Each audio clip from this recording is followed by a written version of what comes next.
ایک ولی کامل نکلے تو ایک خاتون انہیں ملی، تو انہوں نے ان سے جتنے بھی سوالات کیے وہ سارے سوالات کا جواب انہوں نے اپنی ذاتی گفتگو سے نہیں دیا، اس کے جواب میں ایک ایک آیت قرآن کی انہوں نے پیش کی.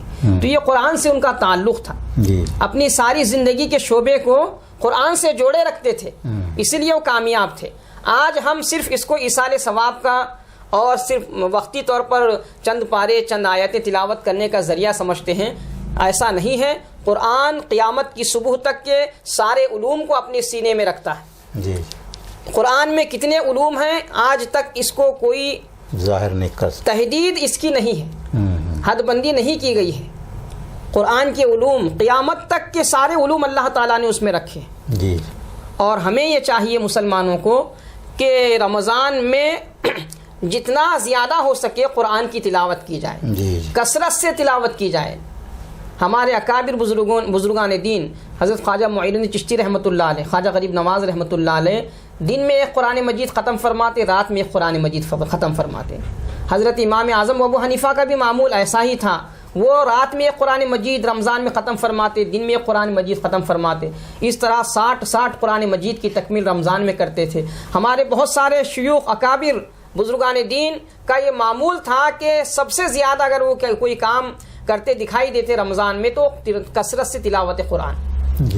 تلاوت قرآن کے ساتھ ساتھ آج کے دور میں ہمیں قرآن کے معنی اور تفسیر سے بھی واقف ہونے کی ضرورت ہے. آج زمانہ قرآن کریم کو دہشت گردی کی کتاب قرار دے رہا ہے، جبکہ اس میں دہشت گردی کی ہرگز تعلیم نہیں ہے. رحمت کی تعلیم ہے، امن کی تعلیم ہے، محبت کی تعلیم ہے، احترام انسانیت کی تعلیم ہے، اتحاد اتفاق اخوت و محبت بھائی چارگی کی تعلیم ہے. تعصب کی نگاہوں سے دیکھ کر قرآن کریم کو دہشت گردی سے جوڑنے کی ناپاک کوشش کی جا رہی ہے. تو آج کے ان پرآشوب حالات میں ہر مسلمان کی یہ ذمہ داری ہے کہ وہ خود بھی علوم قرآن سے واقف ہو اور اپنے کنبے کو بھی علوم قرآن سے واقفیت حاصل کروائے.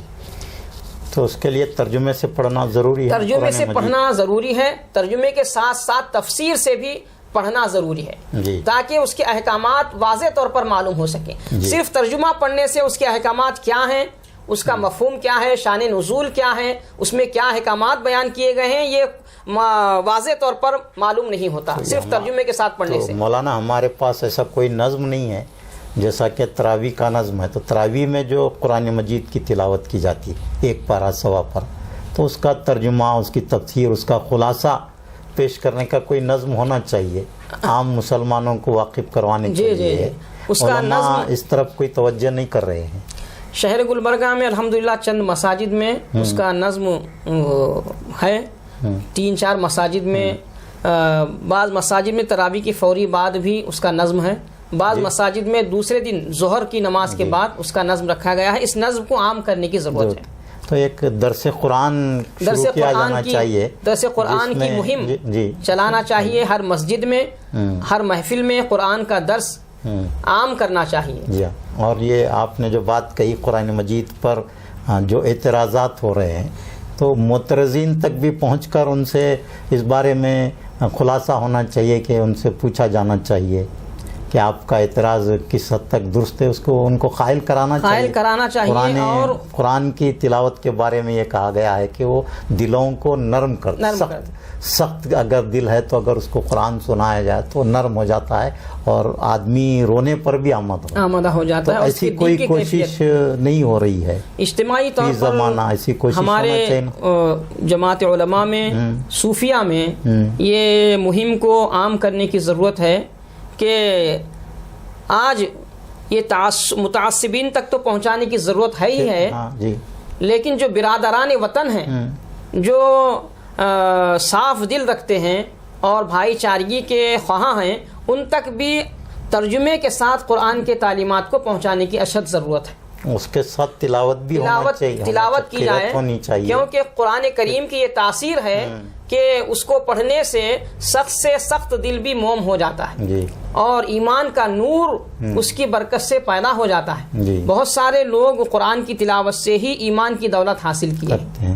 ہمارے اکابر بزرگوں کا یہی طریقہ تھا کہ وہ قرآن کریم کی تلاوت کے ذریعے سے ہی اپنی تبلیغ کے فریضے کو انجام دیتے ہیں. تو یہ میں اکثر دیکھتا ہوں کہ رمضان میں قرأت قرآن مجید کے جلسے ہوتے ہیں، تو غیر مسلموں کے لیے بھی اس طرح کے جلسوں کا انعقاد کیا جانا چاہیے. کیا کہیں گے آپ اس بات؟ اس ہمارے ملک میں جو گنگا جمنی تہذیب کا گہوارہ ہے جی، اور شروع سے یہاں کے برادران وطن ہمارے ساتھ بھائی چارگی کے ساتھ رہے ہیں اور یہ سلسلہ جاری رہے گا. یہ صوفی سنتوں کا شہر ہے جی، تو صوفیہ اکرام اور دیگر بزرگان دین نے اپنی زندگیوں میں آپ کبھی یہ بتائیں کہ ان کی محفلیں صرف مسلمانوں تک محدود تھیں؟ پھر آج کیوں ایسا نہیں ہوتا؟ آج اس نظم میں کمی آ گئی ہے. اثر نو اس کے احیاء کی ضرورت ہے. بہت صحیح. جی ہاں جی. اثر نو اس کی احیاء کی ضرورت ہے. جو ہمارے اسلاف کرام جس طرز تبلیغ کے ساتھ قرآن کے تعلیمات کو عام کرتے تھے، انہی کے نقش قدم پر چلتے ہوئے جی، پورے بلا لحاظ مذہب و ملت جی، قرآن کے تعلیمات کو عام کریں. اور ہمارے ملک میں جتنے زبانیں مروجہ ہیں جی، موجودہ دور میں، ان سارے زبانوں میں ترجمہ قرآن کا کیا جائے، جی، تفسیریں لکھی جائیں اور پورے مذاہب کے ماننے والوں تک اس کو پہنچایا جائے. جی. اس طرح سے اسلام کی حقانیت، قرآن مجید کی حقانیت بھی ان پر واضح ہو جائے. جی. تو ناظرین، ہم یہاں ایک مختصر وقفے کے لیے رکیں گے. وقفے کے بعد پھر مولانا سے ہماری گفتگو جاری رہے گی.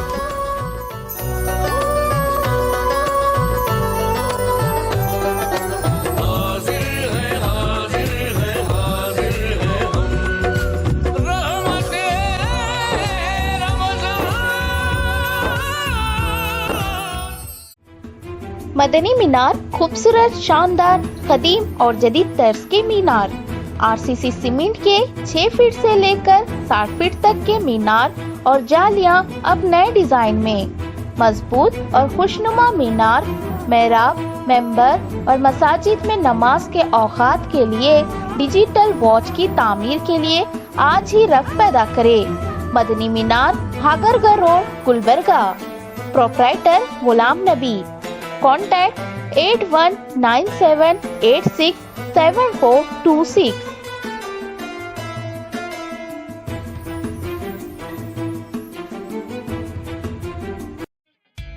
Fine Art Designer, a complete menswear, exclusive for suits and sherwanis.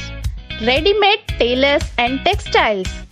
شہر گلبرگہ کا قدیم اور مشہور ملبوسات کا مرکز فائن آرٹ ڈیزائنر. 1972 سے فائن آرٹ ڈیزائنر گلبرگہ میں شاندار اور عمدہ ملبوسات کے لیے نامور مرکز ہے.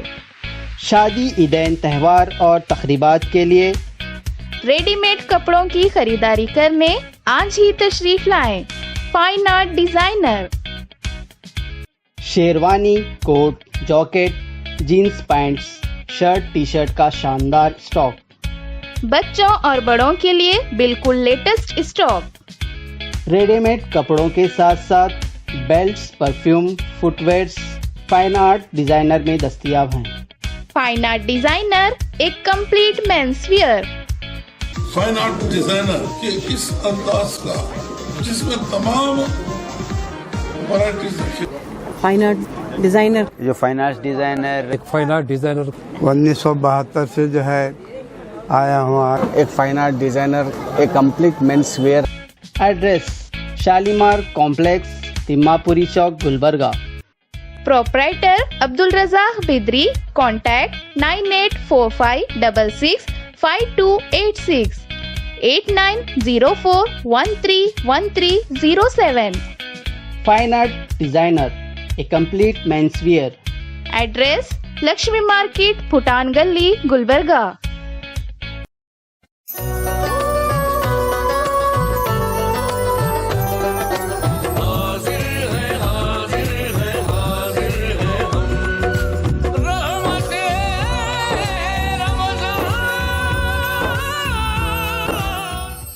ناظرین، وقفے پہ جانے سے قبل قرآن مجید کے حوالے سے گفتگو ہو رہی تھی.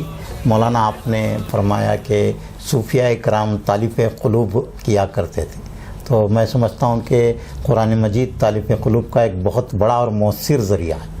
تو ہم کس طرح آج کے زمانے میں اس تقاضے کو پورا کر سکتے ہیں؟ یقیناً قرآن کریم تالیف قلوب کا سب سے آسان اور مؤثر ذریعہ ہے. جی. اس کو ہم ہمارے صوفیہ کے منہج پر جی. درس قرآن کی محفلیں سجائیں جی. اور قرأت قرآن کو عام کیا جائے, جی. اس کی تعلیم کو عام کیا جائے. ہم مہینے میں 15 دن میں وقتاً فوقتاً اپنے محفلیں سجاتے ہیں. جی. تو ان محفلوں میں کچھ ایسی محفلیں بھی ہم منعقد کریں کہ اس میں غیر مسلم برادران وطن کو مدعو کیا جائے اور بہترین ان کی زبانوں میں جی. تفہیم کرنے والے علماء کرام کو مدعو کیا جائے جی. اور ان علماء کے ذریعے سے انہی کی زبان میں قرآن کی تعلیمات کو پہنچایا جائے. اس طرح سے قرآن کی تعلیمات عام ہو جائیں گی اور ہر انسان کی یہ فطری تقاضا ہے کہ وہ اپنے مادری زبان سے مانوس ہوتا ہے. جی. جی. تو ہم اگر ان کی مادری زبان میں قرآن کے پیغام کو, قرآن کے احکام کو, اس کے محبت بھرے رحمت بھرے تعلیمات کو ان کی اپنی مادری زبان میں پہنچائیں گے تو یقیناً یہ ان کے قلوب کے تالیف کے لیے بہت آسان اور مؤثر ذریعہ ہوگا. جی. جی. آپ نے بہت اچھی بات کہی. اور جہاں تک غیر مسلموں تک اسلام کی دعوت ہو یا پھر قرآن کی تعلیمات ہو پہنچانے سے پہلے یہ بات ضروری ہے کہ مسلمان خود بھی قرآن پر عمل کریں. جی. کیونکہ مسلمانوں کا ایک نمونے کے طور پر پیش کرنا بہت ضروری ہے. ہم صوفیہ اکرام کی زندگیوں کو دیکھتے ہیں تو وہ قرآن کا ایک کامل نمونہ ہوا کرتی تھی ان کی زندگی.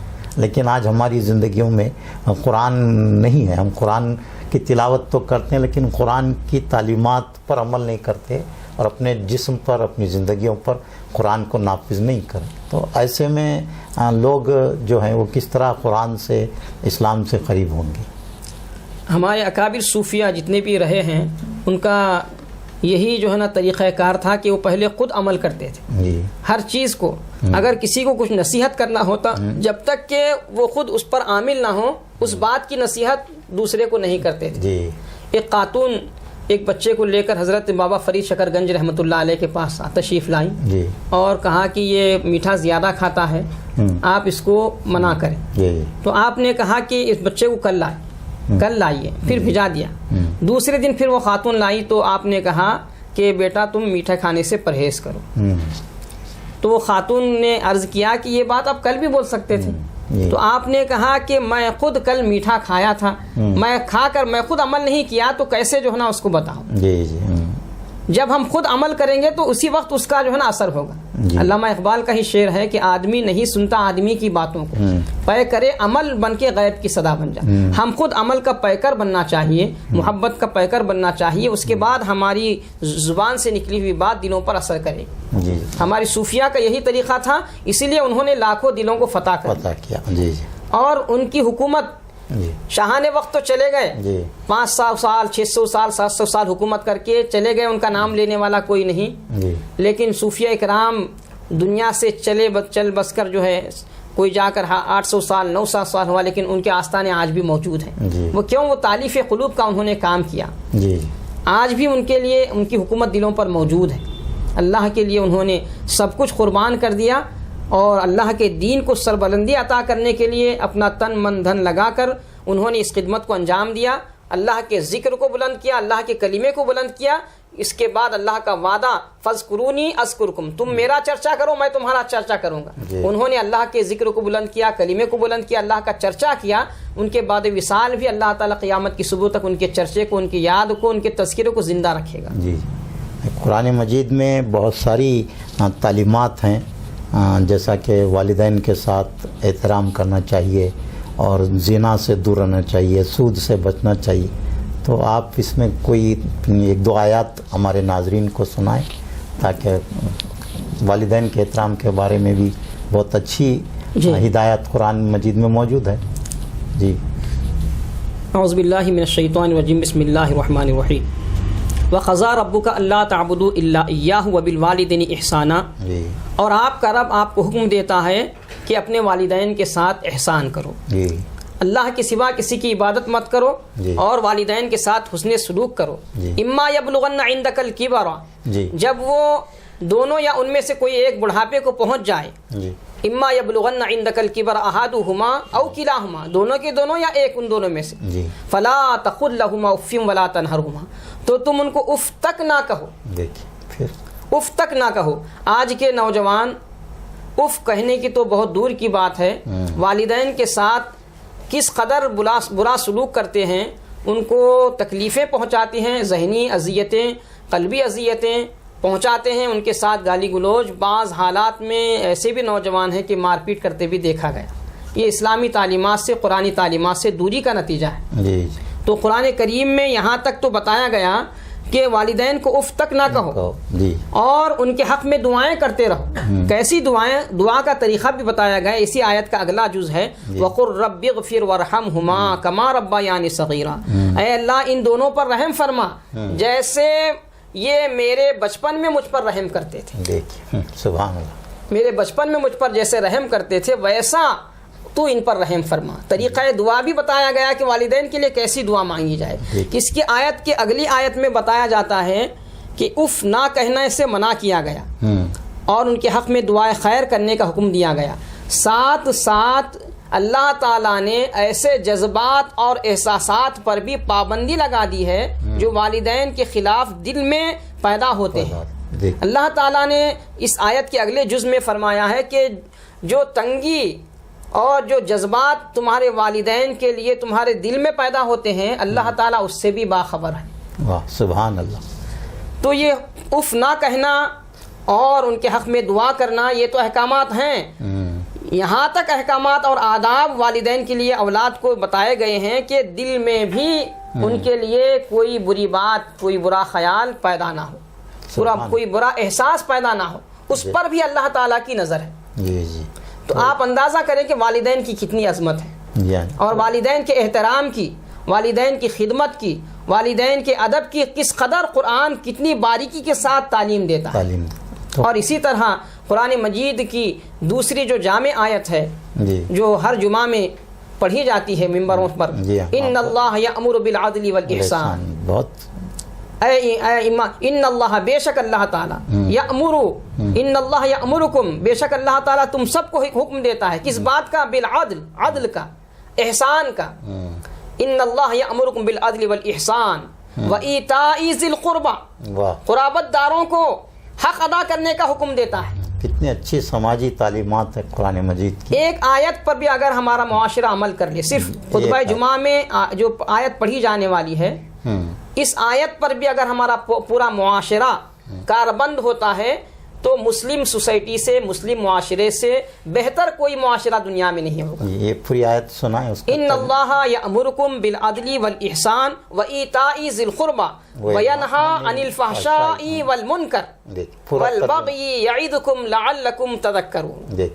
بے شک اللہ تعالیٰ تم کو حکم دیتا ہے کہ ہر معاملے میں عدل کرو۔ عدل کا دائرہ صرف اپنے گھر تک محدود نہیں، اپنے ذات تک محدود نہیں، ہماری زندگی کا دائرہ جس قدر وسیع ہے اس قدر عدل محیط ہے ہماری زندگی کے ساتھ۔ جی جی ہر چیز کے ساتھ عدل کرنا ہے، ماں باپ کے ساتھ، بیوی بچوں کے ساتھ، رشتہ داروں کے ساتھ، دوست احباب کے ساتھ، آپس میں برادران وطن کے ساتھ، ہر چیز کے ساتھ عدل کرنا ہے۔ جی عدل کا نظام جب قائم ہو جائے گا حقوق خود بخود ادا ہو جائیں گے۔ جی جی ہاں، اور اس کے بعد احسان، ایک دوسرے کے ساتھ احسان کا معاملہ کیا جائے۔ جی آقا کریم علیہ السلام ارشاد فرماتے ہیں کہ جو خاندان، جو کنبہ ایک دوسرے کی ساتھ صلہ رحمی کرتا ہے، ایک دوسرے کے ساتھ صلہ رحمی یعنی ضرورتوں کو پورا کرتا ہے، مدد کرتا ہے، تو وہ خاندان کبھی غریب نہیں ہو سکتا۔ سبحان اللہ۔ غربت اور افلاس اس کے قریب ہرگز پھٹک نہیں سکتی۔ جی تو احسان کی تعلیم ہے، عدل کی تعلیم ہے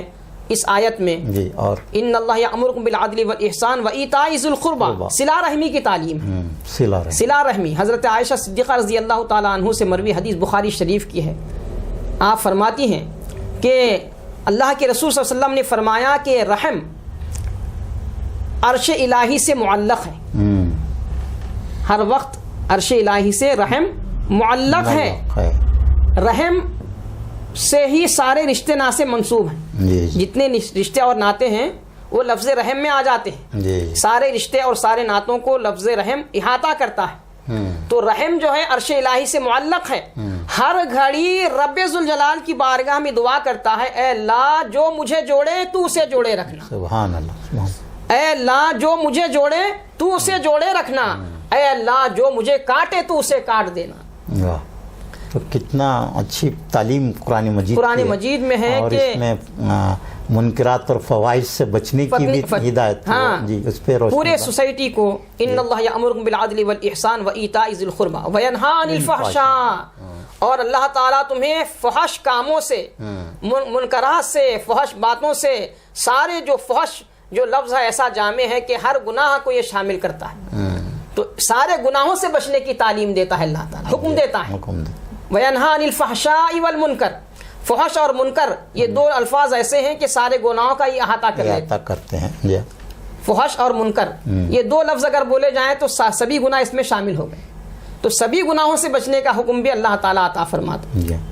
یعظکم لعلکم تذکرون، اللہ تعالیٰ تمہیں نصیحت کرتا ہے تاکہ تم نصیحت حاصل کرو۔ سبحان اللہ، تو اتنی جامع آیت ہر جمعہ منبر رسول سے تلاوت کی جاتی ہے، اس پر اگر ہماری سوسائٹی کاربند ہو جائے تو ہماری سوسائٹی سے بہتر کوئی سوسائٹی نہیں ہوتی، اسلامی معاشرہ قائم ہوتا۔ صرف اس ایک آیت قرآنی تعلیم پر اگر عمل کر لیں، آج بھی اگر پوری امت مسلمہ قرآن کے احکام تعلیمات پر سچے دل و جان سے کاربند ہو جائے تو پوری دنیا پر حکومت مسلمانوں کی رہے گی۔ بے شک بے شک۔ جی تو ناظرین، یہ مولانا حافظ محمد فخر الدین صاحب سے قرآن مجید کے حوالے سے بہت ہی جامع گفتگو ہو رہی تھی۔ ہم ان کے بےحد شکر گزار ہیں کہ انہوں نے قرآن مجید کے حوالے سے ہمارے ناظرین کی بہت ہی بہترین رہنمائی فرمائی۔